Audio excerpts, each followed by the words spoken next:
So, Cliff, former photographer, my question to you is when you were taking pictures of people and they didn't know, did you prefer to do it at day or night? Wow, that's disturbing. That didn't happen. That didn't happen. Mainly because I hated taking pictures of people. Welcome to All Angles Podcast.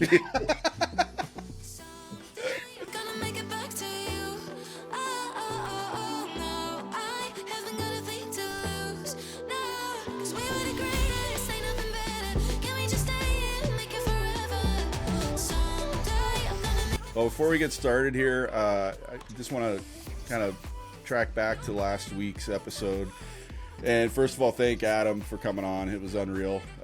We've only done 4 episodes and we've got a long way to go here, but without question, our best so far. And it's going to be hard to top what he did, and, advocating and being the MS warrior that he is. And so shout out to Adam. Thanks so much for coming on. We'll do it again soon, I hope. And big thanks to the MS community and all our friends and family who also tuned in and left comments and, kind of blew us up on social media too, which was great. Yeah, like I told you, I've known Adam for quite a bit, and the person that he is, with his just outstanding and just horribly dark sense of humor, which is why we get along. But for him to be going through what he's going through on a regular basis and still maintain that just level of I'm gonna move on to the next day, is pretty outstanding, and that's why Adam's quickly become a real close friend. And we'll have Adam on even for normal shows, just because just as a vibe, he's awesome for that. He is a vibe. Stuff. And you joined us on TikTok live, and you saw it's really what we did here versus, even though he was telling a story, not much different than the chaos we present everywhere. Yeah, but in that whole crew was like that. I mean, they're dealing with something more serious than you and I thankfully have to, but they come at it with humility. They come at it with humor. They're fighting for each other, and you can see the support system there. It's pretty amazing. For all the random nonsense that was being talked about on TikTok that night, you can feel that support. Yeah, absolutely. They're an awesome crew, and that's why it's always fun. I'm going to go ahead, and everybody just go ahead. This is our TikTok handles right here. By all means, follow us when we go live, when I'm unbanned for saying bad things. Come live with us again. Watch me get banned again. Said it about me to Ray. Said it about you to Ray, and and Ray's the best sport of it all. So thank you, Ray. But welcome back to All Angles Podcast. We are on our normal Tuesday release here. And something we're going to talk about today, Cliff and I knew with the holiday weekend, it's Sunday now. Friday was the 4th of July. So we knew getting anybody to jump on with us is going to be a little bit on the difficult side. So we wanted to use today to talk about something we both know very well, but from 2 totally different eras. Yep. The only thing we have in common in this field is I took photography when I was in college for undergrad. And, I did the darkroom experience. I didn't do it well. But Cliff was a professional during that era. And that's kind of it's such a different world. So we're going to kind of talk about where we came from in photography to where we are now. And I just want to take a little time and just kind of start I want to address the people who are just getting into photography and just with some basic necessities and things you shouldn't have to worry about that you're definitely going to worry about. Yeah. So, and these are questions I get all the time. And when people find out Cliff was a photographer, I'm sure he hears these questions all the time. I'm sure he heard them all the time when he was actively working. And so these are things that are important to know. And to be honest with you, anybody who sees this, contact me anytime. One thing's for certain, I love talking about my photography journey and where it began and where it is and what I'm doing. Reach out anytime for that kind of stuff. So, Cliff, things were a lot different when you started. Everybody hears about film. It's crazy. You were a working professional in the film days, and now film is a form of nostalgia. Well, yes and no. When I started shooting, quote unquote, professionally, when I was doing, the music stuff like that's up over my shoulder here, working in, sports, did stuff for the Cowboys and the Stars and the Lingerie Football League and things like that. Lucky. I had moved into digital at that point just out of pure necessity. You just couldn't, even though it was in the infancy stage at that point, it was still already, as far as the journalism side of things and the print side of things, it was already a necessity. Now, I did a lot of photography, film photography with the band stuff, just for the creative side of it, because the one thing I enjoyed more than holding a camera in my hand was being in the darkroom. Loved it. These images over my other shoulder are some works I did for an art project, infrared film photography project, and that's, like I said, that's where I started. I had the bug early. My dad was big into photography. He was never a professional by any means. Everything he ever did was on slides. He's one of those guys that has a bazillion slides laying around somewhere. But he kind of gave me the bug for it, and I really got into it at Northwood. Talked about Northwood pretty regularly on here, and he's never mentioned Northwood ever. Yeah, yeah. But when I was going to school in Lake Placid's, when I really got into it, and working for the school newspaper, and did a ton of photography, and that's where I first entered a dark room, and you kind of had to drag me out of there. I got in trouble many nights unintentionally. I'd be working in the dark room, and the next thing I know, it's we're 2 hours past curfew, and I'm still in there and not even realizing what time it was. So, like Brenda Moore in the weight room, except you in the dark room. That's pretty much it, yeah. And I just fell in love with that creative process of literally. And now it's all digital and done by hand, and there's an unbelievable artwork to that. I do some graphic design now as well, but for me, being able to manipulate the paper with my hands in the chemicals to create things, using various objects to create shadows and things, like whatever it was, it's been, even the terminology, it's been so long for me, I've forgotten a lot of the terminology, but I thoroughly enjoyed it and stuck with that through. I was still doing film photography after my playing career ended. So what first put a camera in your hand? It was mainly, well, again, my dad would hand me a camera just to play around with. But when it was first kind of given to me as go do something with it, was at Northwood, when I was working for the school paper and a lot of stuff for the yearbook. And so I would go out, shoot the sporting events at Northwood. I would go shoot random, whatever it was at Northwood talent shows, just the area in general of Lake Placid. So it was really that. And then I got into doing some of the more artistic stuff. Obviously up in the Adirondacks in a beautiful area, I'd go out and shoot nature and landscape and all that. And you always really, to shoot up there. And that's what I really fell in love with. I really wasn't joking at the beginning when I said I don't like shooting people. Now, when I say that, I'm talking more like portrait stuff and studio stuff. I hated that. Closest I ever got to that I enjoyed is over this shoulder here. This was a duo. Well, these three were all in a band together, but these two at the time, not anymore, were a couple, and they did a lot of acoustic shows together. They kind of had their own thing, and they wanted some marketing shots. So I did this for them downtown Dallas, but it was a fun day. We did a lot of stuff that day, but it was, as far as shooting other humans, it was more, I wanted the live action, whether it was a concert, sporting event, something like that. I despised the in-studio stuff. You have to do it at times to earn a living. If that's what you're trying to, if you want to be a photographer, that's what you're trying to do, you got to do some of that. I hated it. And frankly, I wasn't very good at it. Partly because I didn't like it and I didn't put a lot of focus into it. But that was pretty much how I got into that realm of things. Do you remember what the first photo you took? Now, obviously, since you love the darkroom, you probably didn't have this moment until you developed the photo. But do you remember that first photo that made you go, oh, crap, I really like doing this? I think it wasn't so much a specific photo, because I won't remember that. Far too many hits in the head since then, for starters. But it was literally just the feeling, like even when I was just shooting with a point and shoot camera with my dad, and back in the days when you'd take a roll of film to Walgreens and they develop it kind of thing, or those little kiosks in parking lots. Yeah. Ritz, I think, stuff like that, Yeah. whatever it was. But even then it wasn't the same, because I was just shooting random crap and there was no artistic thought to it, and using thirds and laws of thirds and things like that. It was just for fun. It was the first time at Northwood when when I'm in the darkroom watching the image appear. I don't even know what the image was. It was just that whole, mind-blowing thing of all of a sudden on this blank piece of paper, as I'm staring at it, because you're thinking in your head, this shouldn't be happening, something magical, quite literally, and this image just appears. And for all I know at the time, it was some terrible photo, but just the concept that was happening in front of my eyes, I was hooked.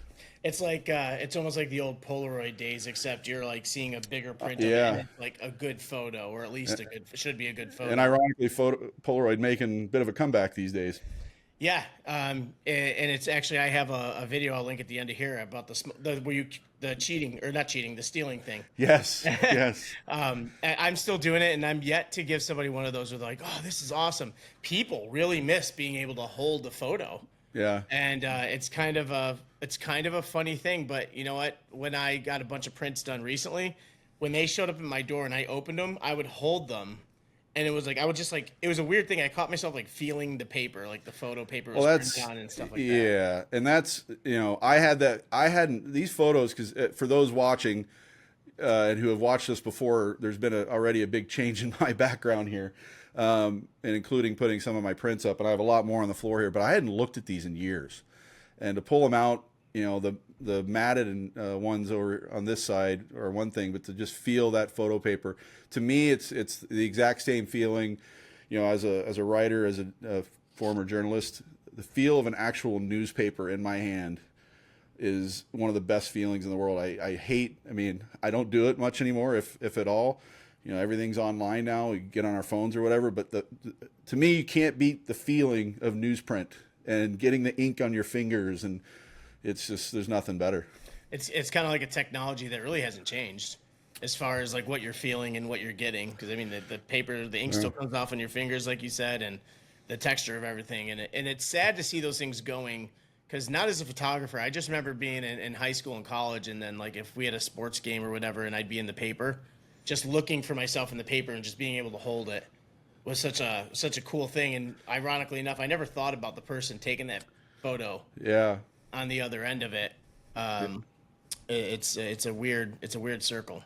Yeah, and you mentioned, and I know we'll get into this later, but just kind of you mentioned people asking questions of me or you about what they're doing, or what we're doing, gear, things like that. I was actually a guy asking the questions, because even in my days of shooting live bands, there's multiple photographers there. I was doing a lot of stuff with models. My roommate at the time, Matthew JC, who maybe we'll get him on sometime because he does some pretty cool stuff. He does. I see stuff from him still all the time. Yeah, he still has the Operation Rock the Troop stuff and all that he's doing. It's so proud of the guy. He's just never, he had a lot of people doubting him for many years, and he never gave up on the dream, and he's crushing it. But I did a ton of photography for him. I used to joke that I was his director of photography, and the reason it was a joke is we had probably 10 other photographers we used on a regular basis, and every one of them blew me out of the water. I just happened to be his roommate and kind of helped put the stuff together. Not that I didn't do a bunch of stuff, but he had his modeling agency, and he did the runway rock shows, so it wasn't just music. We were shooting models. There was a lot of the bigger shows we did that I literally set up, in the club studio for our models to do a live photo shoot in front of the crowd. Just as much as anything, it was to see the lights flashing and put on a show. It was less about the photos. We used them, but it was more about just putting on a show. And so we had other photographers that were way better than I was. Same thing when I was, doing stuff. I mean, with the Cowboys, I was definitely at the bottom of the barrel. The guys guys like you that are doing that sports stuff professionally are on a whole other level.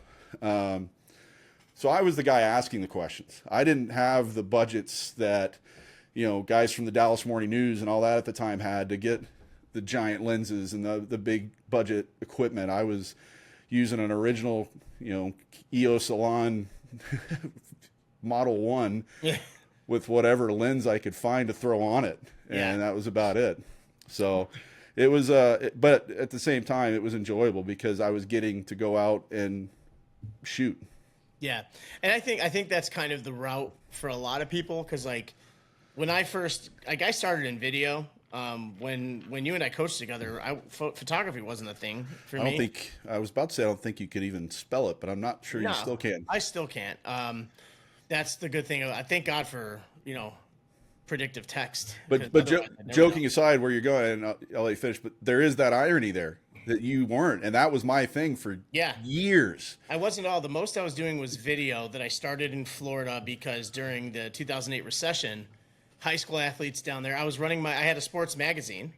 I had somebody that was working for me. He was a scumbag. That's a story for a different day. He was selling advertising and putting the money in his bank account, and I had to pay all that back. Anyway, he was a photographer, and then I had another guy who actually worked. He worked for AOL at the time, and was a great photographer. And a lot of the photos we had in were his photos we were able to use. But I was doing videos for high school athletes that were trying to get recruited because during the recession, college coaches weren't visiting players as much. Right. And so I was making videos, and we were throwing them on DVDs and mailing them out to coaches and manila envelopes and everything like that. And I was making like $500 a shot from the videos, and I was like using whatever free video editing software. I didn't know anything about copyright and using the music and all this other kind of stuff. And then, like, a parent one day, like, and years later, a parent was like, "Hey, do you do photos?" I was like, "I sure do." I didn't even have a photo camera. And with the video cameras I had, they weren't anything great. I didn't understand anything of ISO or shutter speed or nothing. They were just like the Canon handheld. They were 4K at the time, which not all 4K is equal. That's a whole different show.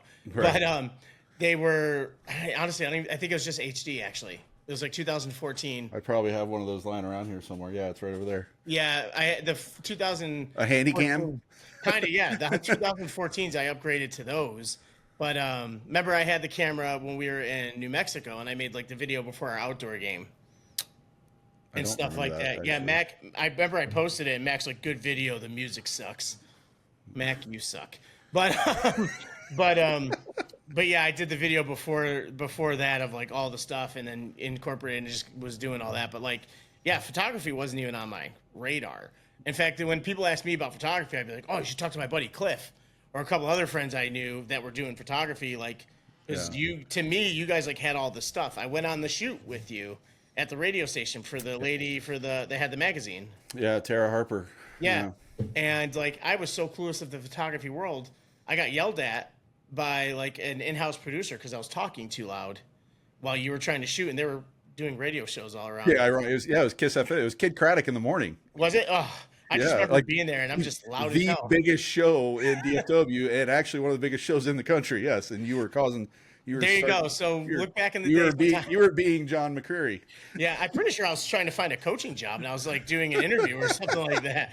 But it was a crazy thing, and you had all that stuff. I helped you carry it in, and I'm like, this sucks. I'm like, this is way too much stuff. Yeah. And now, like, I have a wagon for an average thing that I have to take everything in. And so now here we are. Fast forward. There was a time. Obviously, you keep saying used to do it. When did you stop? Well, I kind of stopped. Well, this is getting into a deep, troubling conversation a bit that you were there for. I stopped when we were. I mean, I had stopped prior to this just because we were so busy. But I officially stopped when we were in New Mexico because I had to sell all our gear just so we could pay rent. Yeah. That's where we were, and since I wasn't using it, I had a full set of Alien Bees lighting kits. I had multiple cameras and lenses and all this equipment, and I was desperately trying to sell it on Craigslist and wherever we could at the time, just so we could pay rent because we were getting so screwed over. Yeah, and as much as we were getting screwed over, again, well, we're gonna do what coaches need to look out for, especially newer coaches. Yeah. We foolishly jumped on a gig to get it. We definitely shouldn't have agreed to terms, especially knowing what he paid somebody else mid-season. So yeah, well, and again, he took advantage of that. He took advantage of this is not a conversation for today, but just kind of continuing that real quick. He took advantage of the fact that we were not desperate, but we're definitely looking for another gig. I mean, we could have stayed with the Brahmas. Well, I could have. I don't think you could have. But we could have, but the thing up in Cheyenne, we had a signed contract that got torn up. So we were kind of, I mean, in a way we were kind of desperate. It was our only option Yeah. at that point. That's true. And so, anyways, that put us in a position. Cliff ends up having to sell cameras, which like you said, you weren't doing the photography anyway. Yeah, I wasn't doing any shoots at that point. It was just all kind of in cases and, but yeah, I had to sell the equipment. I remember I did a title loan on the van and almost couldn't pay that back. We nearly lost our mode of transportation out there. I don't know if you remember that. I was quite literally in tears. It was a bad situation for a while there. That was a scary. It was scary. It was very scary period of time. But that's kind of when the photography thing ended. And again, it was more of a necessity of trying to survive. And I wasn't in a position to start up the business again to try and survive. I needed it like now. And I didn't know enough out there. We didn't even know if we were staying out there at this point. We figured we probably weren't. But I didn't know enough to try and start anything out there from a photography standpoint. So it was just the easiest thing to do is try to sell. I mean, I had the large format printer. I mean, I had this huge printer to do large prints. I had to sell that. I remember meeting this guy at a random parking lot in Albuquerque to sell it, and it was creepy. And unfortunately, you were out of town at the time. I didn't have anybody to take with me. I was pretty nervous, but. And I was ready to fight at that point. Yeah, but to go back to the original question, I kind of stopped. The primary time the last kind of things I was shooting were the music stuff. I had moved out of Matt's house. I wouldn't say we had a falling out. We kind of split off there, and I just wasn't really shooting much anymore. And was going through, the personal battles internally and just didn't really want to deal with people. And so I stopped. I had done, up until that point, I'd even done youth hockey stuff, not action stuff, but I'd done, team photos, individual photos. There's good money in that. And it wasn't complicated. I just didn't like it. It wasn't enjoyable, but it was a way to make money. So you had to do it. So, yeah, but I can't sit here and tell you I miss it. You and I talked about this the other day. I miss this stuff, the live music. That was my favorite. But beyond doing the artwork, landscape stuff, and then being in the darkroom, because finding a darkroom these days is nearly impossible, and getting the equipment is, if you can find it, it's going to be too expensive. But the live music stuff, not only just for the action of being there, listening to cool music, all types of music, and shooting it, but also just the people were just the best, man. The absolute best. The concerts are fun. I don't do a ton of them anymore just because, the business side of concert photography has actually been kind of drowned by people just wanting to shoot concerts for free. So making money off of it is tough, but and it goes back to what we were saying. I don't know if we were even recording yet. Like, digital photography, it's not, in a way it's like this now, but people like yourself are so good at it and are so keenly aware of what they're doing. But when it first came out, and I had that first EOS salon and all this stuff's happening, it was, that's what I had. No, I had the 1D. That's what I had. 1D's a good camera. I know. Or 20D. Sorry, 20D. It wasn't the 1D. I couldn't afford the 1D. The 20D. You had the crop sensor. Yeah. But everybody all of a sudden was a photographer. Everybody could do it because digital, in their minds, which they weren't totally wrong, made it easier. They didn't have to deal with the darkroom crap. They turned the little dial immediately. They turned the little dial to automatic, and every camera was a point and shoot now. Yeah. It was dummy proof. But if you wanted to do it, people get is that everyone's a photographer until it shows the wheel with the M. Exactly. And that was the difference. If you wanted to be able to do it at a high level and do it the right way, then reality kicked in and you're like, okay, maybe I'm not. Yeah. And there was a little bit of that for me because as the switch from film to digital was more drastic than I thought it would be, purely from, a standpoint of, how to shoot again. I had to kind of relearn how to shoot, because you would think this wasn't the case, because, an aperture is an aperture, and a shutter speed's a shutter speed, but there was a difference. It was a slight difference between the two, and it was slight, but it was enough to where you had to kind of relearn what you were doing. And it's also in-camera processing. Like you have to, on film, you have to nail it. Yeah, exactly. There's no room for error. And in digital, even cameras now, like there's not even a shutter count anymore. Like versus the 1D you had when it was just a DSLR. Yeah. But like on film, you had to nail it, or you wasted a slide. And where digital, like I could see what it's going to come out like now before I hit the button. Yeah, it was a you nailed it. Like the film thing in particular, I mentioned these two images behind me are from an infrared, two separate infrared projects I did. If people don't know what infrared film is, look it up. It's spectacular. Just to give you an idea of what's over my shoulder here for those watching, both those images were taken. Well, the bottom one's actually from New Mexico, so it's more of a kind of a desert area. I was in Taos, New Mexico, at the church there. Actually, that's in Chimayo. I take that back. Near Taos, and then the one up here is near White Rock Lake in Dallas, near where I was living at the time. Those are taken in broad daylight, blue, sunny skies, and it looks pitch black at night. And what's particularly one on the top, it looks like it's the dead of winter with snow on the ground. It's just pure green grass. The effect of that infrared is amazing, and it's what I love about it. But infrared film is, for one, incredibly finicky, incredibly hard to deal with, and incredibly expensive. So you mess those up, you've just wasted a big amount of money and a lot of time and effort, as opposed to digital, which, by the way, digital still to this day has not figured out how to do infrared, which is amazing to me. That would be something that might get me involved again. But it's, like you said, you make a mistake, you hit delete, and you try again. It's a huge difference. But the people like I keep saying this, like yourself, that are doing this at the highest levels, there's not many of those mistakes because you know what you're doing. You know how to set the camera up. You know your environment, especially you're essentially shooting the same place, on a regular basis. You know that environment. You know what to expect. And there's no changes. Hockey's beautiful. It doesn't change. And the other bonus for you in that scenario is the game. Yeah. Which is a huge advantage, which is why I always was, desperately trying to get a job more permanently with the stars as a photographer, because I was like, I know the game. I can anticipate things that the other guys can't. As good as they are, and they are incredibly talented, there are things I can anticipate that I know they can't. But yeah, anyways, but yeah, I can't, like I said, I can't say that I fully miss it, but I'd be lying if I said I didn't miss that feeling in the darkroom. It's funny you answered the miss it question. I was going to ask.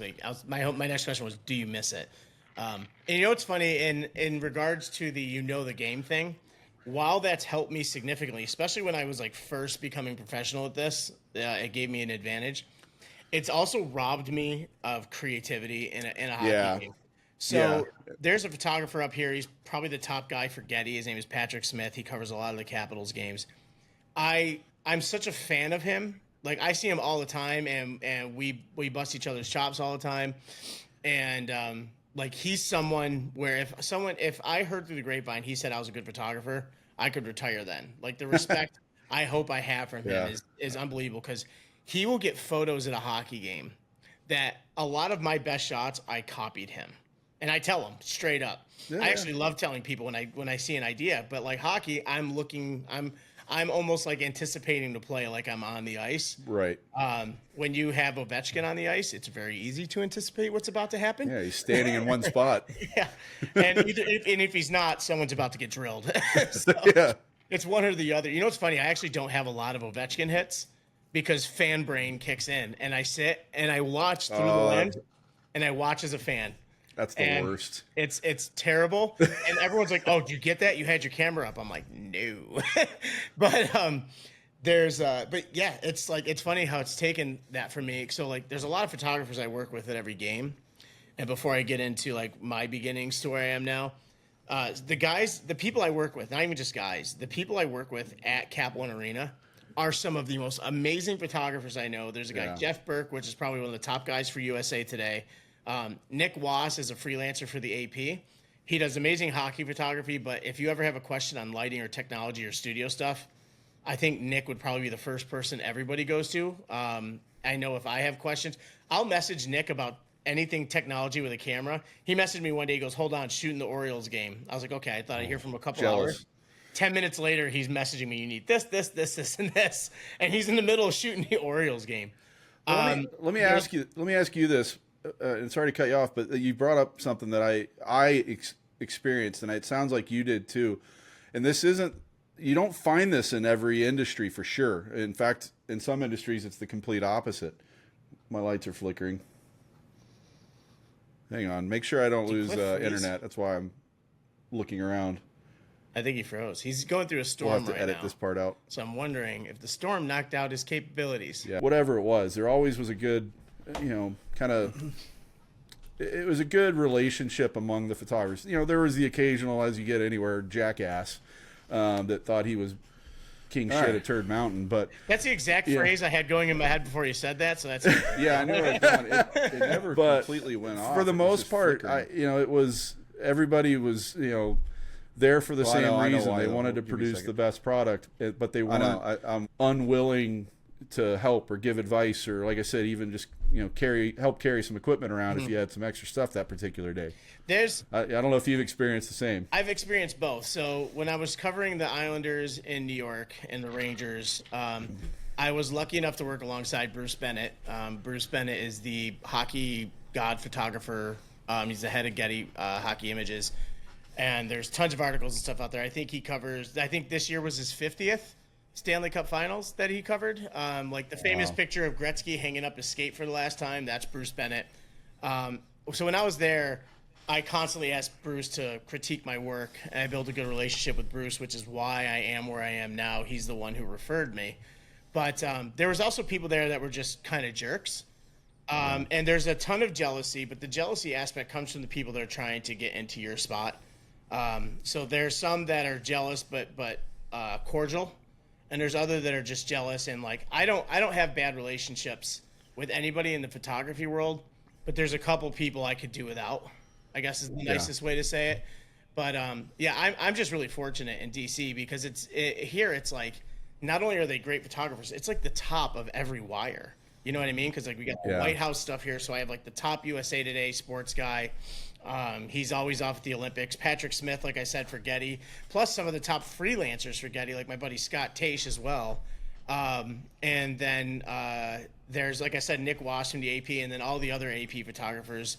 I mean, it's the Associated Press. They are kind of the standard for a lot of things. Washington Post used to have a lot of staff photographers. They let them all go, and they're downsizing. But there's a guy named John McDonnell, which I always joke that I always ask him, like, what was it like covering the Lincoln assassination? Because he's at least 600 to 700 years old. I will send him this, by the way. It's a joke we always have, but I have a really good relationship with John now. You're such an asshole. Yeah. And then even the other team photographer we have for Washington, like she jumped on full-time last year. It was the Capitals' 50th anniversary. But she's been interning for the team since before I got there. Her name is Jess Rapfogel. She's in her mid-20s, I think, at best. And the girl, when I first started there, she was still like just an intern photographer. And now she freelances for AP USA Getty, the Washington Post. And she's a phenomenal photographer. She shoots all Sony gear. And her and I this year, I think she might have been nervous I was going to be weird about her coming on full-time as well. Wow. But like weird about other things. Yeah, just not the photography thing. But Jess and I have built a really good relationship because like we were in Raleigh together. I told you the story about being up at catwalks. We were both there for OV breaking the record, which like she was on the ice first, which put me in the best position for it. And there's no jealousy stuff because her and I work great together. She is doing awesome with the technology stuff. Like she actually, one thing I don't have is I don't have a network thing running my remote cameras to my Dropbox immediately. I don't get any of my stuff till post game. She went and figured out and got the crew to help her and network everything up, and she gets some great in-game images from her remote cameras. Mine are all post game, but she's an Unreal photographer, and her and I work really well together. And something she is so much better than me at is like a lot of marketing and promotional stuff and portrait work. So, for example, the first day of media day, the Caps, there's all these stations. We have 2 ice surfaces at our practice rink. every square inch of ice is taken, including off of the ice. There's stations these guys all have to go to. They start with me doing their headshots, and they come through because my stuff all has to go to Getty as well. So I have to take their headshots and then edit it and send it through Getty. And then they will go on and do like their video promo stuff and all this other stuff. Jess always has a spot set up where she gets these just banger promotional photos that are literally everywhere around DC. Jess was also chosen to do a photo of Ted Leonsis, the Capitals and Wizards owner, that made the cover of the Hockey News. And it was a sick photo. And I couldn't have been, like, I saw it and I bought the magazine. Because it was almost like I work with her kind of thing. Yeah. And she does so well. And the joke is, like, my first year, I told her, I'm like, I go in a couple years, you're going to take everybody's job. And here we are. like she should be one of the first people call for photography, and she's awesome. And like the Washington Nationals, and this is not a people should give her a job because she's a girl. Like it's a they're better. Like the Nationals team photographer is a female, Amanda Bowen, which is also one of the nicest human beings on the planet. The girl who just left the Commanders, Emily, she just moved back to where she's originally from, but another female team photographer. I don't know if somebody took over for her officially, but the whole roundabout is like the room I get to have there. So like I'm the one who signs everybody's positions, and that could be look at you, fancy pants. Yeah, no, that could be something that could get very ugly real quick. I'm sure. But all the people there, like they have their spots. We have the same spots now for the last going on 5 years. And it's easy. Like we all know where we're gonna be. And like the one time I felt bad, Nick from the AP, we had to take his spot, and for when Ovi tied the record at home, we had to take his spot. So both AP people were up top, and like he hated it, but he was understanding, and like because we all have that good relationship there. And there's also a point in one game where like as soon as I got back down to the photo area. Like, I had 6 people ask me the same question. I kind of cocked off at everybody. And finally, I was like, I'm not mad at you guys. I go, it's just everybody. They're like, no. Like, they didn't even take it personally or anything because we have that good of a relationship. Yeah. But the guys are great. And I'm fortunate in Washington because the room is that good. And these guys, I'm a fan of all of them. I go back and look at their stuff all the time. Like, can I get one of these kind of shots? Yeah, I know the feeling. That's how I was. Like I said, I was very fortunate, not just with the sports stuff and particularly with the Cowboys, being around I don't know if you've done a Commanders game since you've been up there, but I've not. I've not. The amount of photographers at an NFL football game is absolute insanity. Yeah, college football is worse. I've shot a bunch of Maryland. I've done Panthers games when I lived in North Carolina. I did do some Panthers games. I did one Giants game up there. But I did a bunch of Maryland games, West Virginia. When in North Carolina, I did NC State madness, and UNC man. And Duke. And Duke's not so bad; they don't bring a lot of people. But West Virginia, by the way, I love that stadium. I love shooting there. But it's pretty crazy.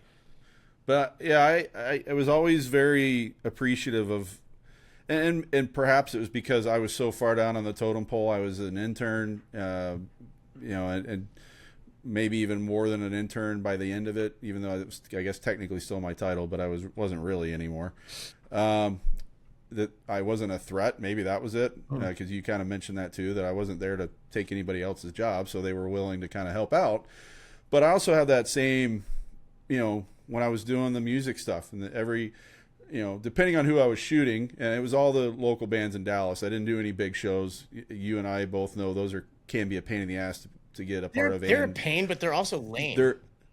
Because they're so restrictive. You get like the first 3 songs, and then they're like, get the hell out of here. Yep. That kind of stuff. But I'd be around photographers at the local shows or at other events, and everybody was just cool, man. We loved each other's work. That was the one thing I can say I was pretty good at, was the music stuff. The rest of it, I wasn't that great. I had some luck with the sports stuff, star stuff. I was okay with, but and probably because I enjoyed it so much, I was pretty good at the music stuff, and that's why I do miss it. And as you know, it's very hard, especially when you're talking about like local music scene, where you're not getting the ultimate lighting rigs and all that stuff. What did I say to you long ago? If you can get good photos at a local venue, you are a good photographer. It's so hard, but it's fun as hell. Fun as hell. I've shot a lot of shows where between songs you can hear me cursing up a storm because I just knew I wasn't getting anything good, and Like, if no one's there for me, but you really want to do right by the people. And but yeah, the photography world could be a great community. Like I said, again, I'll say it a billion times, I'm so fortunate here with the people that are around me. That's awesome. We have, like, this year we all kind of were, when at TJ Oshie's retirement thing, we were all laughing like how this coming year is going to be kind of easy because, like, it's not the 50th anniversary. Ovi already There's no big event. Ovi broke the record. Like, like we don't, like, you know, like we got some new players coming in, but like there's nothing crazy that's possibly unless they're making a cup run. There's no big event. Yeah, and so like it's almost like I'm constantly gonna feel like an imposter. Like I'm gonna feel like I'm not doing enough just because like there's no major things happening. But it's still gonna be fun. I mean, it's hockey, but like and it's fun because I get to see all those people. Some of my better friends I have here, I'm friends with because they're photographers.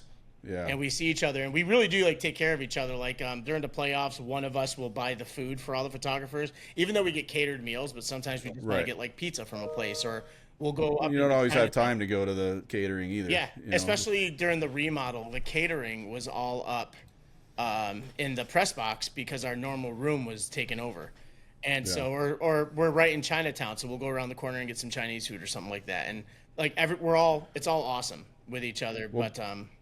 Well, back up a bit. We're kind of at, I wouldn't say the end of your story, but the current of your story. You've never even told me this story, like how you actually got into it, because it was a shock to me when all of a sudden one day I look up and you're doing Hurricanes games. Like, Well, I mean, I did see you before then, but like, yeah. So, like I said, I was doing the video stuff. Always been doing video stuff. I had a couple. I wanted to do a documentary on junior hockey. And I remember that. Yeah. I took the wrong approach and I pissed off too many teams and they didn't want me around. And that was just like the way I approached it. I think they thought I was trying to expose the bad things when I wasn't at the time. I am now. But so it just turned into, and like I said, one day a parent asked like, "Hey, do you do photos?" And I was like, "I sure do." I didn't have a photo camera, so I went to the store and I got a Canon Rebel 7i, I think it was, or a 7T or whatever it was. I can't remember the model, and it came with a kit lens. I didn't know about crop sensor versus full sensor. I didn't know about I didn't know any of the rules. Wow. So after a mom asked me, we'll wait for the laughter. There we go. Drink up, Cookie. I hope that's straight bourbon. So after a mom asked me if I could do photos, I never done photos before, so I went and got a photo camera. It's funny because she was like, "Hey, do you do photos?" I'm like, "Absolutely." Didn't even have a photo camera. Went and got one, and just started to. First of all, I tried to rush myself through it. I remember I got this camera, and I was down in Florida. I think I was down in Florida for like my friend's hockey tournament kind of thing, and so we were just playing down there, and I got a camera and I got a lens, and I went to the beach and I tried taking photos of like some photographers. I got a 70-200 lens, which I knew I needed, but I had like a consumer level camera, and I didn't know about shutter speed or anything, so I threw it on auto and tried to get it. Nothing came out that great. Yeah. So I just started taking a deep dive into YouTube, and I ended up on channels like Casey Neistat, which doesn't so much talk about photography now. He talks a lot about filmography. He's known as the vlog father. He's like one of the most famous vloggers on YouTube. I eventually stumbled onto Peter McKinnon's page, which obviously I told you about. Maddie Hapoya, Chris Howe, and this guy Kyle Nutt, who does really cool things with photography. And started following these other guys, and I started picking up the things they were saying. And so I started, I was running a gym at the time. I was in Connecticut. And we had one of my teachers was also a fighter, fought in Bellator. His name was Vinicius de Jesus. So I started doing all of his media stuff because he was there. Vinny, I love the guy to death, but honestly, there's a better chance of me winning the lottery than him being on time to anything. My other buddy, Angelos, was there. He was like Vinny's striking coach. And we'd spend time together all the time just filming and doing whatever we could, and I was just trying to figure it all out. Eventually, I started upping my portfolio stuff. So I started covering Yale hockey games. They just kind of approved me, even though I didn't work for anybody. And I was trying to do things the right way. So I would contact for approval to get in. And sports photography isn't the only thing I wanted to do. It was just something that would challenge me the most. And I remember at the time looking at my photos going, man, these photos are great. And then I look back at them and like I just see all the things that were wrong with them. But I was proud of myself at the time, which kept the momentum going. Right. And then I got approved to cover a couple of Bridgeport Sound Tiger games, which was the farm team of the New York Islanders, which now they're just the Bridgeport Islanders.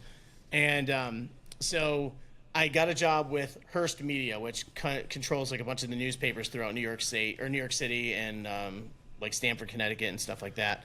And so I was covering a ton of football games.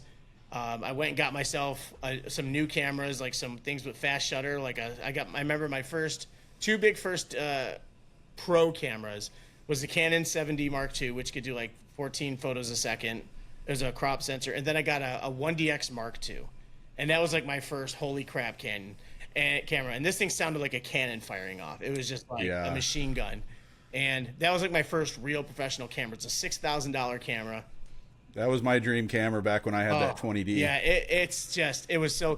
I got rid of my last one in the last year, and I was still using it as one of my remotes.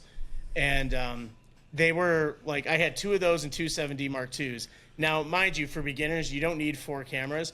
Even if you're shooting sports photography, get a 70 to 200 and something that can get you like even an old 7D Mark II DSLR if you have to, or like a Canon R6 or an R5. I actually still shoot. I have them right here. I still have an R5 and an R6. R5 these are mirrorless, but this is a 45 megapixel camera. See, that technology didn't even exist when I was still shooting the mirrorless stuff. They didn't. They were talking about it, and those of us in the business were excited about it. But we also realized how freaking expensive it was going to be especially right off the bat. It took forever. The first mirror, and I know this is again one of my tangents. Whoa, that was good, Thunder. I'm super jealous of Cookie right now. The first mirrorless Canon put out was this Canon R. This thing only does like it's kind of like a 5D Mark IV. It's a full mirrorless, but they're all full sensor camera, but it only takes like 7 pictures a second. It's not for sports. Yeah. Great for portraits, and I'll tell you what, I get amazing video because it shoots everything in 4K. But anyway, so I got the 1DX Mark II, and then I just started covering things, and I started getting these amazing photos of like high school hockey arenas, which is a very similar problem you have to concerts. Because in hockey, you need to keep your high shutter, but it looks like they'd be better lit up by somebody's car's headlights sometimes. And then very noisy and extremely noisy, especially if you have to bump up your ISO. And then, but I started getting amazing like high school football photos, which I was super excited about. And again, Friday Night Lights isn't that great in high school. No, it's unless you're in Texas when you got like professional stadiums for your high school teams. Yeah. But yeah, and then so I started getting that, and then there was a guy that was the team photographer for the Sound Tigers. Saw him at a high school football game. He said he wasn't going back to the team. I was like, cool. Do you mind if I talk to them? He's like, sure, I don't care. So I went and got the job. It paid crap, but they gave me like season tickets that I sold and kind of made up for the rest of it, or at least if I had friends in town, I'd get them tickets. And so I started covering the Sound Tigers, and then I got he was not happy. I think he thought him quitting was going to stronghold an AHL team. It's like, you do not need to question the amount that they don't want to spend, especially in the Islanders organization. But God dang it. There it is. But so I started shooting the Sound Tigers. Freaking Cliff, man. I'm so predictable. But this is just not going well for me tonight. Today is a day. Cliff is having a day. I'm sorry. I am so upset you weren't recording it a little bit ago. Honestly, Cliff. Well, we'll explain why at the end. We will at the end. Yeah. If you haven't figured it, something right. out. So it was funny. Sorry. It was funny to see live. I'll tell you that much. Sorry, I didn't want to interrupt. No, you're good. It was funny. I'm loving this story. I don't want to interrupt. Sorry. No, but yeah. So there's in professional sports and professional media, there's news wires you have to work for.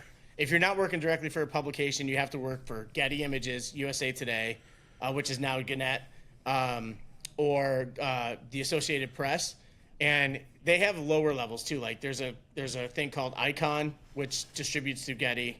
And then there's Cal Sport, which distributes to the Associated Press. I don't think USA Today doesn't have one of those. USA Today doesn't have one because it was a newspaper, but now they're also just a regular sports wire. So I got on with Icon, And a lot of people that get in with Icon do it just so they can get pro games. I covered so many games for the Rangers, the Islanders, the Flyers, only a couple for the Devils.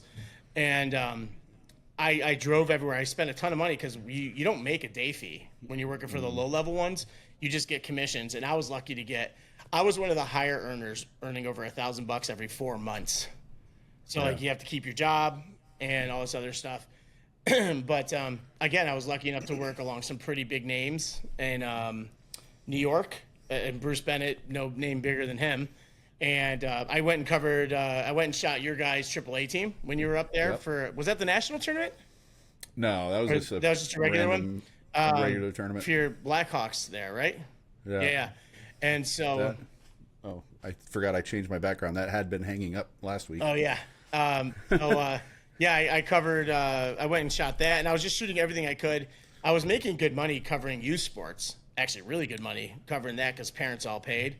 And then I ended up in North Carolina after my divorce. Was covering again, still working for Icon, covering the Hurricanes and all the college sports there.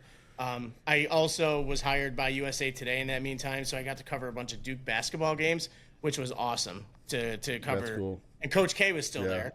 And so I got to cover for them UNC Duke games, which is definitely a big rival. So that was awesome. And Duke's campus is gorgeous, so I loved going there for all of that. And then, and the other thing in Connecticut, which I forgot, I became one of the main shooters for Yale athletics. Like when their lacrosse team went to the national championship, I would get to go and shoot that for them. And my cousin Artie was the assistant football coach of Yale at the time, which is he kind of got me my foot in the door there. So and then Steve, their SID at the time, ironically enough, remembered me from when I was at St. Lawrence. So so he knew my name, and he's like, "Why is that name familiar?" And then just having my relationship. And then he went, "Oh God." Yeah. Well, I mean, I never played, so it's not like I ever did anything. And then Cliff's house just exploded. But dude, it's feeling like it. Yeah, but awesome. So if we weren't recording it, I was worried about losing power again. It'd be amazing. Yeah, no kidding. This is one of those fun episodes. A good thing we got one yesterday too. I got a lot happening over here right now. I have a lot of editing to do tonight. But you too.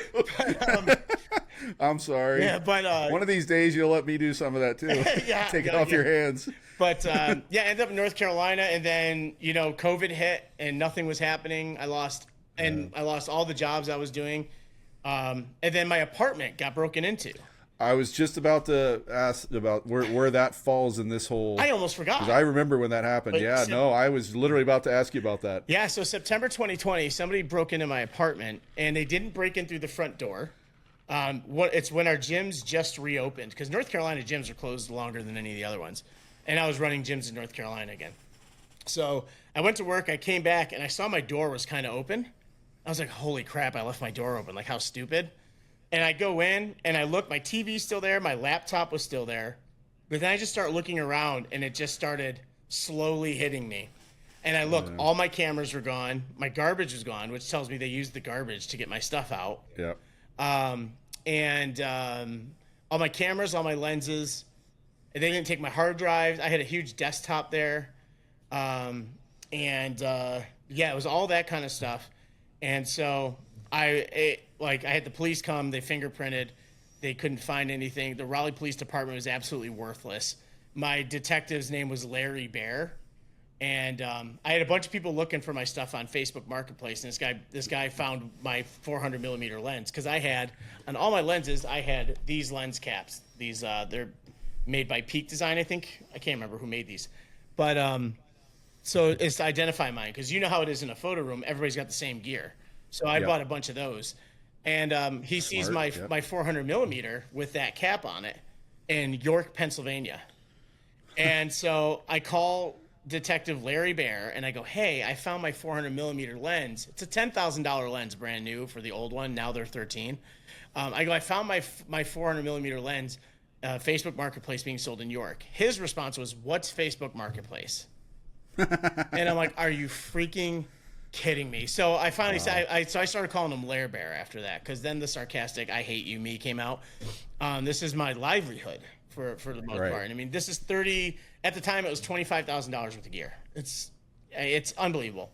And so I put in my insurance claim and all this other stuff. So we found that I had to work with York PD to set this guy up. I pretended I was driving through and I was interested in buying it. The 400 millimeter lens, for those you don't know, when you're looking at a football or a soccer game or a baseball game, you see people with these massive lenses. And especially the Canon ones are very identifiable, and the Sony ones are identifiable because they are this color. They're that kind of off-white. Yep. Yeah. And so I go, oh, what do you shoot? And he goes, models. What and I'm like, what, you shoot them from across the street? God, jeez.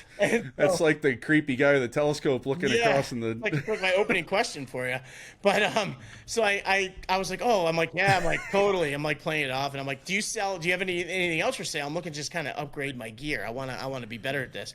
He's like, oh yeah. So he told me the kind of car he drove, his license plate. And then I'm like, hey, why don't we just meet at your house? Then he gave me his address.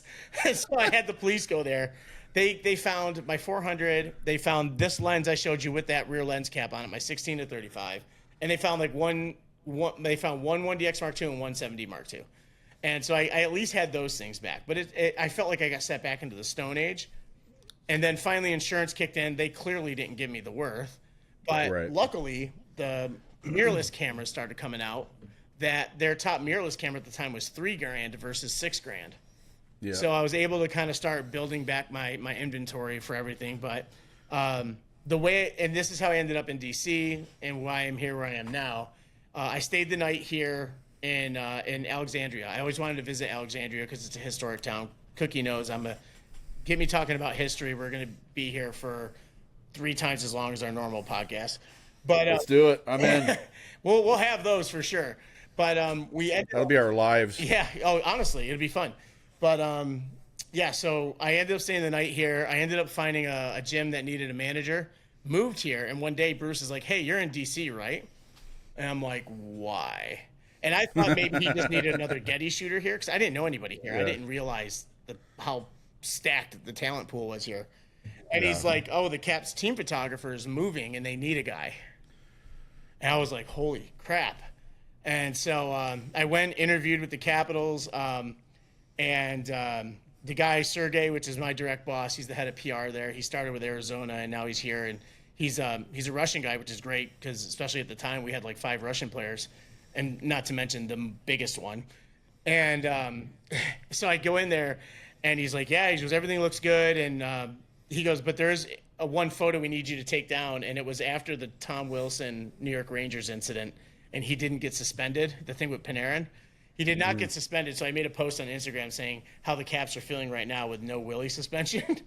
And he's like, yeah, take that down. Even though it wasn't bad against him, it's still like, I was like, no problem. And then got the job, been with him ever since. And then and it's funny talking about like digital, you can see delete and go. On a normal hockey game, if I have just 2 cameras going, no remotes, I'm shooting 3,500 photos. And then to have to go through those in game and get them not just to the team but onto Getty live, like before the night's over, is a crazy thing. But that's kind of the long version with storm breaks and Traeger breaks of how I ended up here now. But the crazy thing is like I've done some portrait stuff, and we were talking about Jess earlier and how amazing she is with her portrait stuff. They have Capitals have a magazine that comes out every year. I shot it my first year. I haven't shot it since. My stuff wasn't bad. It was good. But they have fashion photographers, and Jess will usually go and, like, I think do BTS stuff for all that. But they hire an actual, like, fashion photographer to come out for this stuff. Yeah. And I do a ton of travel photography now, which is taking me overseas to do things, which is pretty awesome and crazy in itself. But well, you've got the cool Mount Vernon gig too. Yeah, and that's a volunteer gig, which I have no problem with being a volunteer. They didn't need me this 4th of July, which they normally do, which sucks because Schwarzenegger was there. He's the one. All I remember about your time doing that is because I'm an Android guy, so we couldn't FaceTime. You did like a Facebook Live or something. You got on a live call with me. It was Instagram. Because you were 100% seeing ghosts, hearing cannons go off that weren't really there. Yep. And you had to get me on this Facebook or Instagram Live so I could hear it as well. And I didn't hear shit. Chills. Literal chills. So the end of that night, and anybody can go ahead and call me crazy, I don't care. Oh, that shook the house. That's what we're talking about right there. I said you can call me crazy. Thunder went off. That's how you know it's true. That shook the house. That was a good one. That was like a cannon explosion. What the hell is happening Right. in my house tonight? Yeah, there's a crazy story at Mount Vernon. Is in front of the mansion. It's all gravel pads, obviously. And when I was picking up my lights, I was lighting the house up with. Yeah, because you were done for the night, I think, when you messaged me. Yeah, it was an overnight. You were doing a thing. few things late, but basically you were kind of packing up. Yeah, I was packing my stuff up because I had my wagon. It's pitch black out there. You know what I mean? And like, I was picking up my lights that are just flooding the house, but I had them in front of a thing so you couldn't see them. So it was just a light on the house. And coming down one of the paths, you can just hear it. And I picked up my things and started running, and it got louder behind me. And I got scared because I initially thought it was security. Yeah. And like maybe they weren't told I was there, but they had to let me in the special parking lot. And oh no, I didn't even park in the special parking lot that night, so that's why it was actually believable as security. And then I turned around and there was nothing there, but rocks still like hit my shins, like as if something stopped in front of me. And Cliff doesn't like ghosts, by the way. I've changed on that. Okay, because I remember New Mexico when my sticks fell over and the door flew open with our garage door closed, and that freaked you out. Oh, that was bullshit. But so That was a scorpion. yeah, the biggest scorpion ever. That was Maverick scorpion, even scared Maverick. That's the rain, and That's the rain. so loud. That's the rain. Yeah. But Yeah, I've got two giant pork shoulders now just sitting casually in my garage that I got to figure out what to do with. oh my gosh, But again, sorry. No. That's a whole other. We'll get to that at the end. Why things have changed Yeah. throughout this podcast. but yeah, I thought it was that, and all I could think of at the end of that night was like security watching me on camera, just laughing their ass off. Oh, it would have been hilarious. But yeah, there were some crazy things that night, and then there's a couple of things that happened since then that I even have a photo that I sent to them that they couldn't make sense of. But Mount Vernon, it's a gorgeous property. It's true to its history, and obviously it's got controversial history. Shane Yeah. Gillis, Oh, yeah. Shane Gillis even makes jokes about it in his stand-up thing when he went there.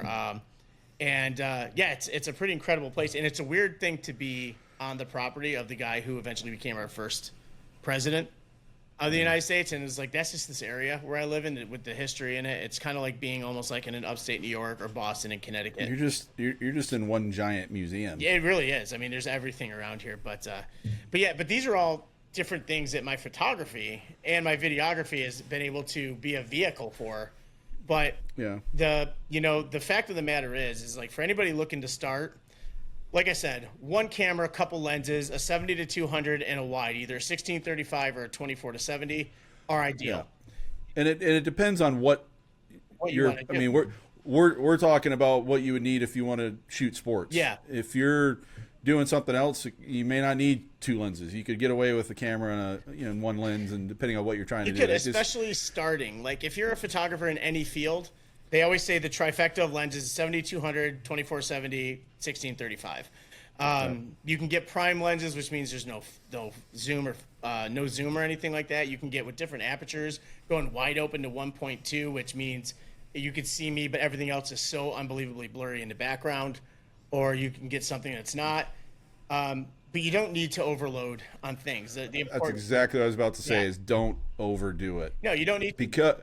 Because if for no other reason, then you might find as you start, like anything in life, you might find as you start getting into it that it's just not for you. Mm-hmm. So why spend all this money up front, especially if you don't know the equipment? You're going to spend all this thousands and thousands of dollars on equipment you don't even know how to use. Yep.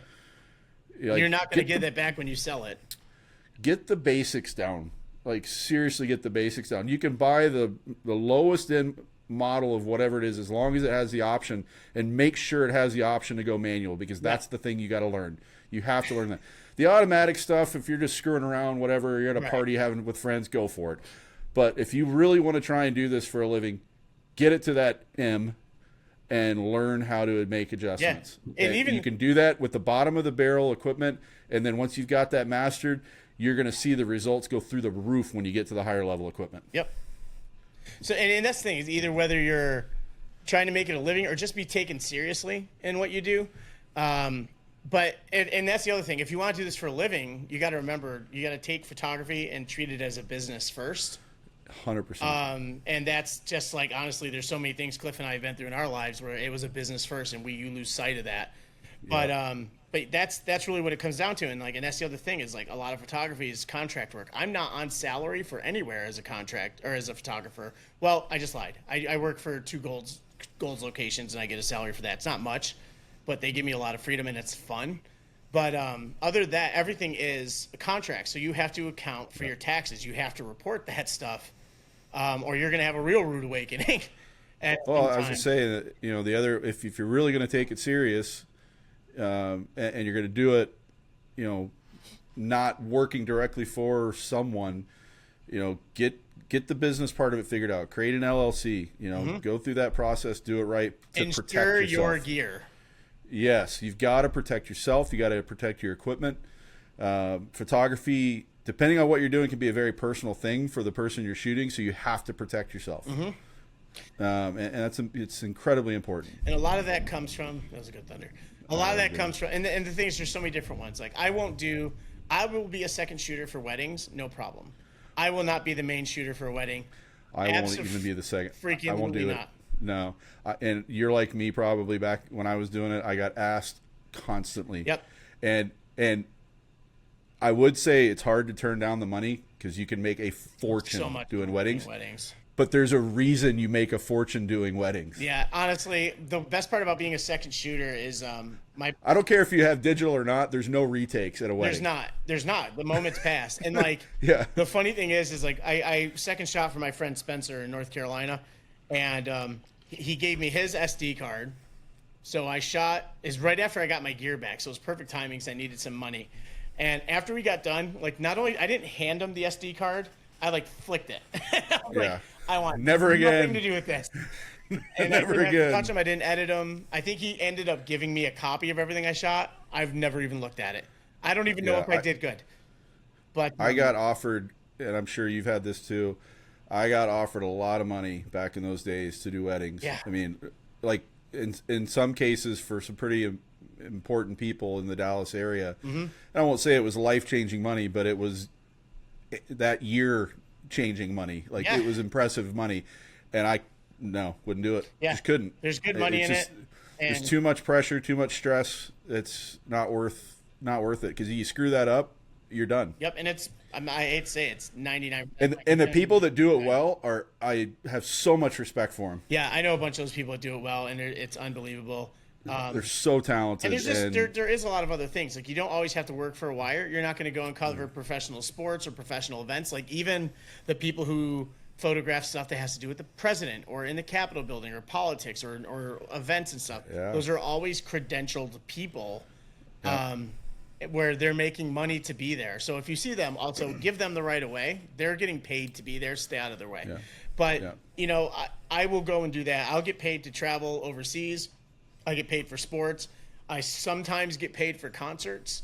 And I'll get paid for, I'll do some family stuff. I did some stuff for the video coach of the Capitals. And, that's more of a, hey, you do it for us. We know it's good and you're our friend kind of thing.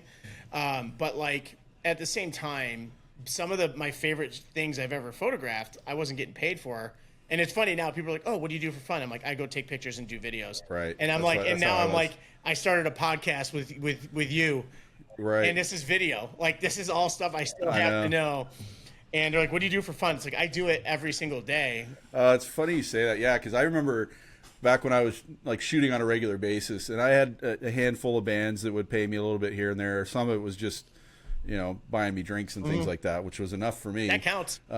Yeah, but I remember if I had nights where none of the specific bands I was working with were doing anything, I couldn't just sit home bored. I'd just grab my gear and I'd go down to Deep Ellum and say, "Who's playing? Let's just go jump in a club." Deep Ellum's a cool area in general. And you by shooting as much as I did down there and various photographers did, all the doormen knew you. It was just, hey, what's happening, Cookie? Let's come on in, and I'd go in and shoot for a bit. Mm-hmm. I'd hand the band, they're all small bands. They'd have managers. I'd throw a card on the stage by the lead singer and say, hey, shoot me an email and I'll send you these photos. I don't need anything for them. Just take them. Let me use them on my social media to help me. But Yeah, they're yours. we had people that did that for me back when I was in a band. Oh yeah, for those of you who don't know, I used to do the band stuff. And they did it for me, and I still have those photos. They're actually really cool memories of people who did it well. A girl, Angela, in Lakeland, Florida. She might actually even see this. She follows my socials, but she took photos of us, and she did a great job. And the stuff, like I still have a lot of these photos that she took, and it was just really cool memories to have. And she did such a good job back in 2008. Well, and you'll know this again. If your sole purpose is to make money at this, find something else, because it's going to take you years to get to that point, many years. But if you want to go out and have fun, enjoy yourself, maybe make a few bucks here and there, or get a few drinks in there, I personally would recommend learning how to do the band photography well. Don't do the sports. That's hard. It's surprisingly hard to get into unless you're doing youth. But bands kill for this stuff. Yeah, they want the local music scene guys. You will be their best friend if you can show up and give them some live photos, and then figure out how to do some of the portrait stuff, kind of like I did for Brandy and Tolbeck here. And that was not overly complicated. I didn't do anything special. Yeah. Just pick the right time of day. It's and you know what? Figure out how to do that stuff. And you're talking about that, like that does include gear and stuff like that. Like we can even do a brief like mini episode where we just talk about some gear. I have strobes that aren't very expensive, and I take NHL pro portraits with them, and then my other stuff as well. Like that was like my Alien Bees kit. I found that Alien Bees kit by accident, and it came with the two strobes, the soft boxes, everything, and a case to put it all in, and it was relatively inexpensive by industry standard. Yeah, and I mean that's like I have two sets of strobes. I have two sets of LEDs, like two I'm using right now, and a couple other ones from these companies. And there's a million things. There's a million things you can do, and a million things you can have. You don't have to break the bank to do it. You don't have to break the bank, and have, again, like we always talk about the sports stuff, have fun in your infancy of it. Make it fun. I'm actually about to start doing, it's not a mentorship. She's kind of new to this area. She's friends with someone at one of the gyms I work for, and we're going to start doing this online show called Assignments, where she wants to learn more about photography. She went and got a really nice Fuji camera.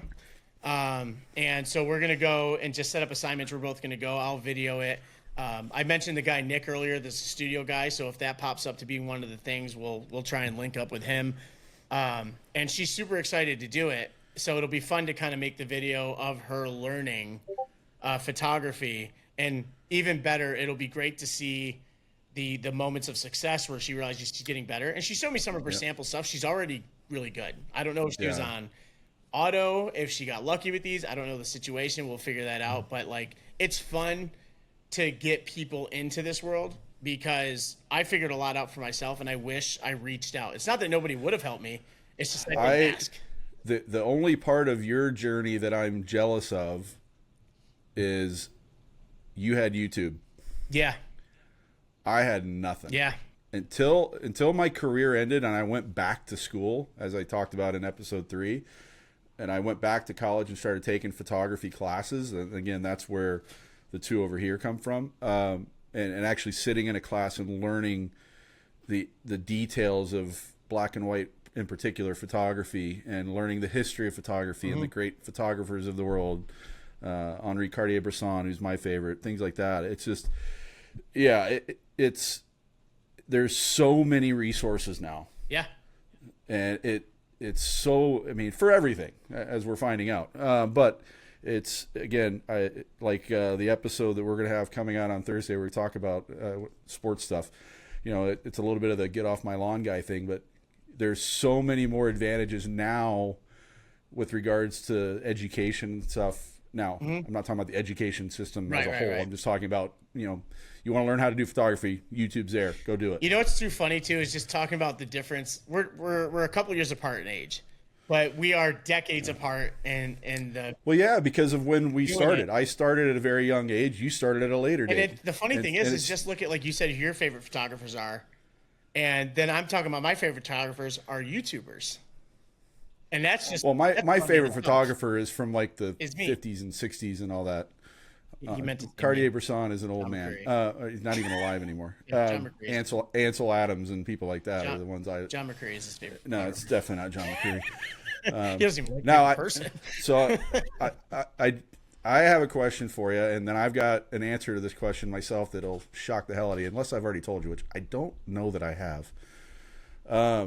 What is the kind of weirdest photo shoot you've ever been on? Like the kind of crazy, and I'm not talking even about the ghosts at Mount Vernon. That wasn't weird. That was exciting. You know me. But yeah, but like, what's kind of the weirdest, like, oddest thing where when you're done, you're just like, yeah, probably. So you're going to be the first person to ever hear this story, and this is how much I hated it. When I lived in Connecticut, I was starting. We had a person at our gym that just saw me always having a camera there. I took pictures, like I said, that guy Vinicius. I took a lot of pictures of Vinny, and I was getting some pretty decent stuff. And I was just learning, the whole triangle and everything like that. And they're like, "Hey, can you come do some photos of me? I want to do a couple professional headshots." I was like, "Sure." She's like, "What do I pay you?" And I'm like, I don't know. I'm like, I'm really new, and that's a whole other that's a whole other episode. Yeah, that's its own nightmare. I was terrible at that. And the thing is, like, I was very honest. I'm like, listen, I'm brand new. I'll come do a shoot, but I can't guarantee you're gonna like anything. And she appreciated that. So I was like, so we went there, and she lived in Westport, which is a part of Connecticut, is very wealthy. Martha Stewart lives in Westport. So I went to her house, and she had a real nice backyard area. So we started taking some photos, and then she's like, "Oh, I want to do some in here," and just progressively clothes started coming off. Yeah. And I'm just and I would have, like, this day and age, I'd be totally fine doing something like that, or at least knowing the questions to ask. But I'm just sitting there the whole time. I'm like, okay, we started with a blazer, and now she's down and her shirt's unbuttoned, and it was almost like that band The Darkness, where the guy just shirt comes open and all this other kind of stuff. Justin Hawkins is his name, because he has his own YouTube channel, which is hilarious. You should watch it. Anyway, I watch it all the time. So sorry. So, like, it just started getting like that, and I finally asked her, I'm like, "What kind of photos are we exactly looking for?" And she goes, and this is actually a funny story. Some people have heard part of this story, so enjoy this. So I'm like, "What are these photos for?" And she goes, "Well, they're, like I said, the headshot ones are like for my professional profile and stuff like that." And she goes, "These other ones I'm looking to do for more of my own private stuff." And this is before the OnlyFans days. And it's a funny story of how I learned about OnlyFans. They're boudoir photos. Oh, no. These were much beyond boudoir photos. She okay. Straight on. And she was an attractive lady and everything, but I got so uncomfortable. Yeah. Because, like, I was still trying to learn how to take a normal picture. And now, like, this is in front of me. And I was married at the time. And none of that was told to me. And I'm like, I can't do this. And she's like, "Why do I make you uncomfortable?" And I go, "Extremely." Because I was not told about any of this. And it kind of turned into that thing. So I didn't take any more of the pictures. But when I left, I hated it so much, I told nobody. And, like, and obviously nothing happened or anything. And, like, I didn't even shame that person. I was like, "It's just not for me. I can't do it." I literally handed her the SD card. I'm like, "Whatever's on here is yours." And my poor Canon, this is my Rebel at the time as well. Yeah. Rebels weren't meant to see those kind of things. But, actually, I think Rebels were. Yeah, probably. And I just couldn't get beyond that. And I've actually never told that story to anybody, because, like, it was one of those things where it's not that, like, I was embarrassed about it. It's hilarious, but I just flushed it. I was like, "Concussions, take this one away, please." And they did. And then a quick sidebar, because I mentioned OnlyFans. Here's how I learned about OnlyFans. It shows how naive you can be if you don't know about something. Right. I got an email, and someone's like, "Hey, I'm reaching out because I saw your information online. I want to get some photos and videos done for my OnlyFans business." That's how she phrased it. And I go, "Okay." I'm like, "So what kind of stuff are you thinking of?" And her response was very graphic and very, very adult. And I'm like, and I wrote her back and I go, "Are you guys going out of business?" I go, "Is this a location where you sell fans?" And, like, I thought they were fans, like my ceiling fan or floor fans or whatever. I'm like, "Are you guys going out of business?" I'm like, you're looking to take some extreme measures to sell these fans. And my phone rings not 10 seconds later. She goes, "What are you talking about?" And I'm like, follow up, what are you talking about? She goes, OnlyFans is a site where I can post my adult content. And I go, it's a website? And she goes, yeah, type this. And I typed it in, and that's where I was introduced. I was like, oh, I go, I don't do that. Right. Like, this was, I learned about it. It was after my divorce was final, but I don't do that stuff now. But, like, it was just funny that I'm just like, that's how I was introduced to it. I'm like, this girl is going crazy to sell fans. Like, sure. That's funny. And then I start thinking about it, I'm like, if they did have a fan store, they would kill it. The kind of stuff they were doing. But so that was the most awkward one. And then that is just the other way. Yeah, mine's on a similar note, except the last part, which is very much not. So I think you were actually around when I was trying to do this, because it was kind of late in my photography career. Now that I think about it, this might have been one of the last things I did as a photographer, and probably for obvious reasons.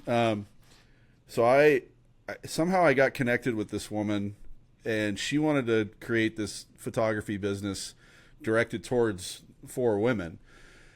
I mean, she even made a name for it. She tried to, anyways, this whole thing, and did some, and I still have them actually. I found them the other day.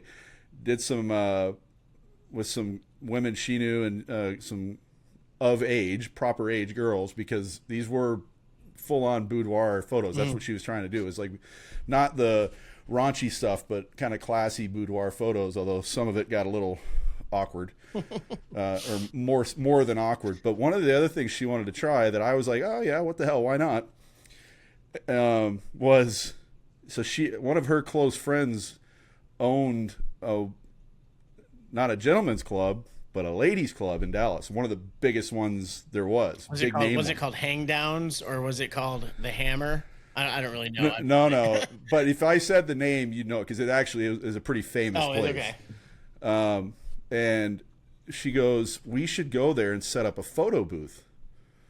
And the women will pay, and I brought a printer with me, because that wasn't a Polaroid thing. You literally brought a printer with me with my laptop and printed off 5x7s. $20 for a 5x7. Now, what people may not realize, and I didn't either, because never been in one of those before, where the men are dancing, not the women. Women are much crazier in those places than the men are in gentlemen's club, and willing to spend money. Oh, we made a killing that night, an absolute killing. Interesting. And I know, but it was like, here's where I got kind of turned off by it, other than the obvious. And I shouldn't say obvious. It really wasn't that big a deal. Right. Because unlike a gentleman's club, nothing's showing. And actually, they put on a bit of a show. I don't know if, people have seen Magic Mike and all that. They actually put on a show. Like, there's themes and stuff. Not to really throw myself under the bus here, but it was actually interesting. But that said, what threw me off was there was one guy in particular, one of the dancers in particular, absolute piece of human trash. And he was trying to get me to give him photos so he could keep as blackmail for these women. Like, and he wasn't even trying to hide it. Wow. He was trying to get more money out of these women by having me print him copies of every one of these photos that he would take with these women, so he could keep them in his locker in the back and use them as blackmail to get more money from them, get cars from them. Because he's like, oh yeah, I get everything from these women. I can do anything I want. That's garbage. I'm like, dude, you're a piece of shit. That's garbage. Absolute piece of shit. Like these. And we're resuming. But that's crazy. So yeah, it's stupid, man. And I was so turned off because, whether you like those places or not, we had this conversation already. You and I aren't big fans of them. I don't like them. I was with Cookie the last time he went to one of those places, and boy, was he mad. I don't like them. They're a waste of money. It's stupid. They are. For whatever you think of them, those are women just trying to have a good time. They're out having fun, bachelorette parties, whatever it is. They're just having a good time, and this asshole's trying to take full advantage of the situation to do something for himself. I'm like, no, I'm not doing this. If this is what it's going to be about, it's good money, because I was shocked, but I'm like, no, we're not doing this. Yeah. That was the weirdest one, though. I set up a photo booth at a male strip club. I never in a million years would have ever thought of that. Me either, but I was stunned because and I would never have thought of it if if the person I was working with wasn't a woman that said, yes, we need to do this. Yeah. Honestly, and obviously she had to get permission because, no one's bringing cameras into a strip club. That's a big no-no. Yeah, for sure. So that's a pretty good one. And in light of the boudoir stuff, I know a girl named Crystal. She grew up in a town near me in central New York. Upstate New York? She grew up in a town near me. She does boudoir stuff, and if I'm not mistaken, she makes a fortune. Well, it's to me, it's not on the same level as weddings because there's not that stress. It might, unless you're doing it full time. Mm-hmm. If it's your first time, it'll be uncomfortable. If you're good at it, I have so much respect because there's definitely money in it. There's money, and honestly, it's still a professional photo shoot. Your lighting has to be and right. That's the thing. That's what I was about to say. It's a whole different. This isn't like doing a portrait for a corporate job. No, this is real. Very specific. Yeah, it's very specific photography. You look back at like stuff like Maxim magazine and stuff like that. It's ultimately boudoir photography that ended up in the magazine, and those photographers were. Oh, they're phenomenal photographers. Yeah. I would say that's a little more edgy than boudoir for sure. Yeah. But like, it's same elements. Because I've had friends that have shot for Maxim. I've had friends that were models for Maxim, and it's definitely more like quite literally edgy. Like it's not. It's very crisp. Well, that's it's not soft. It's a gentleman's magazine, so it's definitely. But it's not the softness of a boudoir. No, and kind of the editing of it is great. Like I've seen her work, and she does outstanding stuff. Before I post this, I'll see if she minds me posting her link on there. Yeah, they're kind of encompassing this whole conversation. It's if you're wanting to get into the business, and it is a business, like we said just a few moments ago, don't overdo it with buying equipment. Learn what you're doing first before you go spending a ton of money. Yep. But also find your niche. You might think you know what your niche is. You might think, hey, this is what I want to do. But as you got to go through the process, you might discover that, you are more in tune to doing something that you may not have expected. Like as at least I don't know if it's still now. When I did, you had a good eye for something. If you've got an eye for a specific thing, it might not be what you thought it is. I had a good eye for the landscape photography, the black and white stuff and all that, the music. I didn't have a good eye for portrait work. I didn't have a good eye for that kind of stuff. But yeah. There's a lot to it. Like sports, I think came natural because the sports background. Like I said, there's a lot I miss in sports because I'm more anticipating a play than a moment. I've been lucky and like to pat myself on the back. My Ovechkin photo of him celebrating the record-breaking. It's a cool photo, man. It's honestly the pinnacle of. And it blew up, man. It was everywhere. It's any piece of merch the Caps have comes on there. With literally within minutes, it was everywhere. And then my colleague Jessa there did a great job because she was first on the ice, so she was like up close and personal. She was in the scrum right alongside Bruce Bennett. Only her and Bruce were in the scrum of like the hugs and the thank yous and all this other kind of stuff. If you were smart that night, well, you would have had your skates on. Yeah, if I was only allowed. The rules they had. Oh, so you can't. So it's not like an international tournament where they got people skating around. No, even those with cameras. Those people, it's like through production. Yeah. And okay. So like when the goal happened, like we had rehearsals before the games. Yeah. They said if it happens, like there's a first wave and a second wave. Jess was on the first wave to get out there and get into it. The second wave, we had to go to a carpet along the boards where you see the other stuff coming from. And like I was, and that was the thing with Jess being first wave, that's why I was at the other end. So when he turned and came that way, that's why I was able to get it. Me and Bruce were the ones that got all those photos. And then I had to book it. And it was actually kind of funny because I'm trying to get down the tunnel to get around. And there's other people with their phones trying to capture them. I got all the photos I needed. They're piled up. And I'm like, excuse me. And finally, I was like, get the out of my way. And the security guy starts laughing his ass off. And I'm running down, and I'm having to run through like where only the photographers and stuff can go. And they all knew. They saw me coming and opened the doors. And like, Cliff, I'm 46, and I don't like running as it is. I sprinted 200 feet exactly to get to where I needed to go get on the ice. And that was a pretty cool thing. But like, it's my favorite photo because of the moment, not my favorite photo I've ever taken. Like, my favorite ones are ones I got when I was over in England and overseas that some of them not even getting paid for, but it was just like I mean, I took a picture of a castle that was built in 1066. That's crazy. And No, I know exactly where you're coming from. Everything I've posted up behind me, and even the other ones that I might swap out from time to time, nothing I'm gonna put up on my wall did I get paid for. yeah, And they're all my favorite images. This image over here of Christian Sly, it was very. He was tuning his guitar. Like, oh, I really? just happened to. Yeah, he was just tuning. It wasn't like mid show. He was tuning, and I just happened to be down. He was literally kneeling down. He wasn't even standing up, and I happened to be right where I needed to be for that shot. And he had the freaking light right above him, and I'm like, perfect. The one light that was probably on that stage. Seriously, it was. I've said it in this episode. I've said it in past episodes. If you can get great shots at a concert in a local venue, you are on your. If you're not already, you're on your way to being a great photographer. The lighting sucks. It doesn't favor you. A lot of I love heavy metal. A lot of heavy metal bands love red. Everything red. Oh, that's the You worst. can't. There's nothing you can do to fix it. You could. That's black why. And white. And honest, again, that's why a lot. I mean, I had to do color, whatever. But a lot of the stuff I shot, even if I shot it digital and color, I would turn it black and white because of that. Yeah, it's just. I remember I shot my friend's band. They're called War. They're from North Carolina. They're up here in DC playing at a brewery, and they were playing. So first of all, the sound was crazy because they were playing around the big. Pardon me, I don't know breweries, but the big metal things. Yeah. What are those called? Well, they're basically vats. Okay.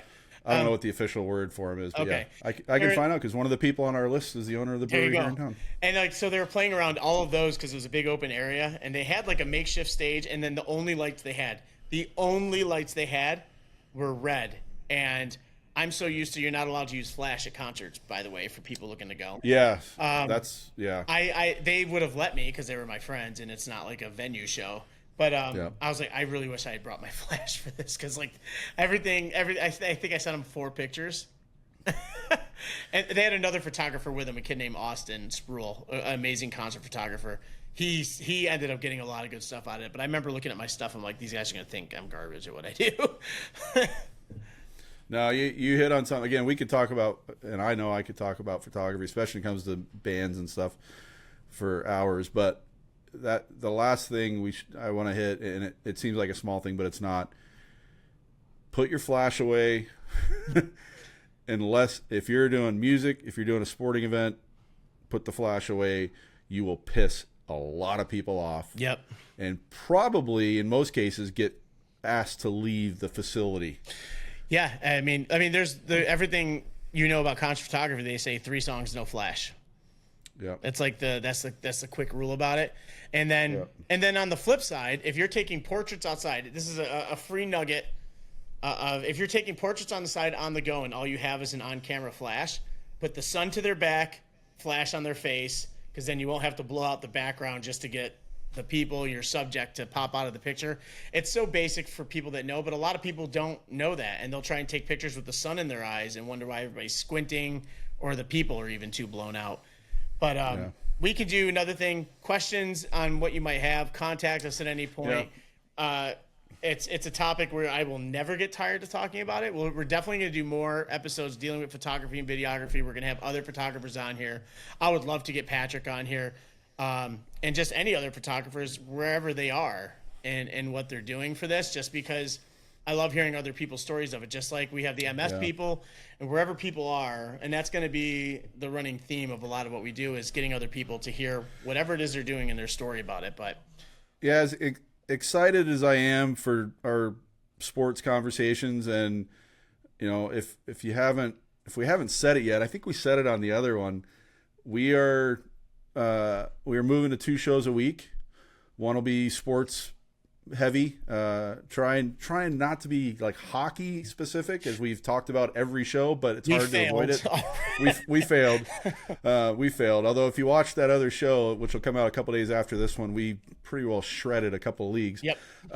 But that said, I'm personally more excited about the non-sport shows like these, what we did with Adam, this photography show. If you can't tell from my excitement level talking about photography, and something I literally haven't done in God, 15 plus years, it still excites me, especially, you know, when I see, you know, the memories behind me of what I used to do. It's fun. So I am excited for that. We have a lot of really cool people that we're going to try and get on the show, whether it's photographers, business owners, you know, you name it. We've got a huge list of people, and that list got way continues bigger, to grow. way faster than I thought it was going And, to. and it's going to keep growing, because I was literally thinking of a couple names today I want to add to it. Yep.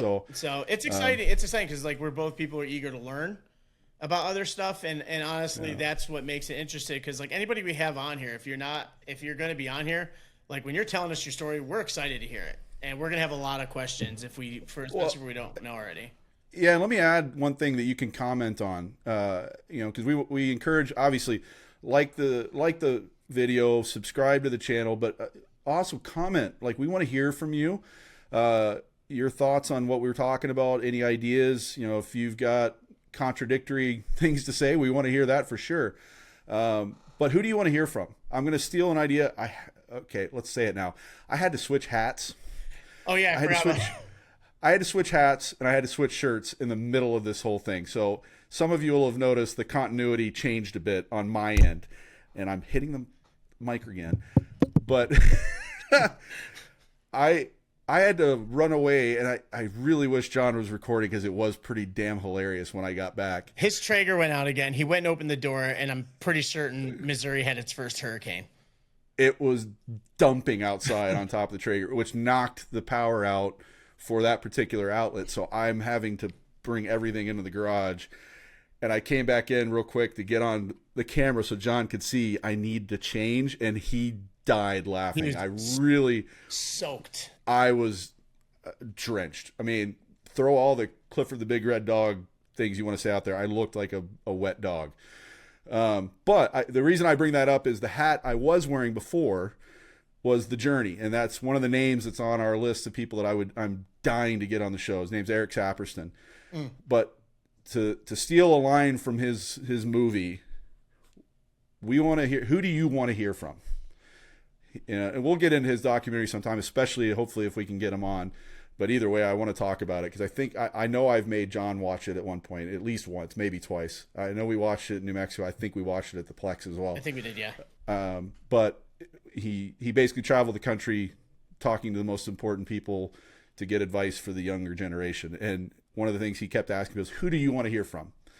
So I'm going to steal a line from, who do you guys want to hear from? Is there someone, I mean, you can mention the biggest names in the world, probably not getting them. Elon Musk is not coming to see us anytime soon. But be reasonable. Like, who do you want to hear from? What industry do you want to hear from? What kinds of people do you want to hear from to get, you know, advice from, and all that? And, you know, comment on that, and we'll do everything we can to make that happen. Yeah, absolutely. I mean, it's funny. I'm looking at the time. It says an hour 40, but we know that's actually not true for this one. No, today to me. was the first challenging day, and it was actually almost 100% on Cliff's side. It is 100% on my side. It's I mean, it's storming out there, and you know, while talking about photography, now, yeah. The very thing that's happening over there is actually the next thing I'm trying to dive into. Cliff knows I want to get out there and I want to photograph and video tornadoes. Everyone thinks I'm crazy for it, but like, first of all, if you're with the right people, you don't get that close to it. But no, I used to chase tornadoes back in the day. I didn't know what I was doing, but I used to do it. And because I didn't know what I was doing, it was very unsafe. But if you're around the right people, yeah. I mean, we already talked about it when we lived at the Plex. Like, there was one literally touching down almost in our backyard. So what do me and Cliff do? We go outside. I'm trying to get on the roof. My own dog is looking at us like, you guys are stupid. And that's just, it's a force of nature. It's just crazy, and it's a cool thing. But so we'll keep updated as we chase tornadoes. Yeah, and you know, last thing, we've mentioned this on the episode you'll see in a couple days. But speaking of forces of nature, once again, you know, thoughts with what's to everyone in Texas right now. It's just unbelievably sad. To end on a bit of a sad note, it's, you know, we recorded yesterday, and the show that's coming after this, we're kind of doing it in reverse order here. And since we recorded about the same time of day yesterday, it's the victim total has quite literally doubled, and it's just horrific. Yeah, it's a real sad thing, and there's things that could have been done to prevent as many casualties, and bad decisions were made, unfortunately, and that's It's one of those things where you can't fix it now, but hopefully this problem for the future gets fixed. But God, you know, I hearts out to the families and everybody going through everything that they are with that for sure. Yeah, so absolutely. But we appreciate everybody staying tuned and listening. We hope you enjoyed Cliff's costume change mid-show. I guess he thinks he's late. I literally now. So we've been recording. What'd you say? Hour 42:34 right now. I literally, just as we were speaking, if you saw me reach over, I literally just got a weather warning. Well, it's the first one of the night. Good thing. Hey, Cliff, it might rain there today. I want you to know. So.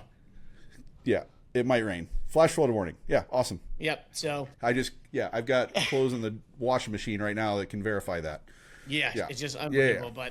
But we you not have like a top 5 list for me this time? Not today. Not this time. Top 5 man. scripts you want to change into when you get stuck in the pouring rain.